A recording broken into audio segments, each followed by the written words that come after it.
शनैश्चराय सूर्यपुत्राय नमः।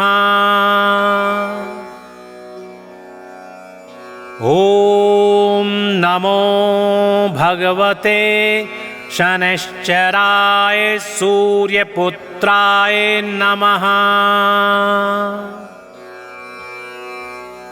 ॐ नमो भगवते शनैश्चराय सूर्यपुत्राय नमः। ॐ नमो भगवते शनैश्चराय सूर्यपुत्राय नमः। ॐ नमो भगवते शनैश्चराय सूर्यपुत्राय नमः। ॐ नमो भगवते शनैश्चराय सूर्यपुत्राय नमः। ॐ नमो भगवते शनैश्चराय सूर्यपुत्राय नमः। ॐ नमो भगवते शनैश्चराय सूर्यपुत्राय नमः।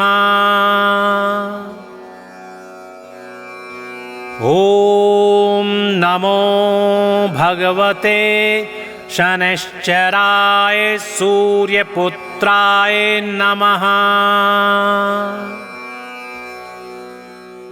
ॐ नमो भगवते शनैश्चराय सूर्यपुत्राय नमः।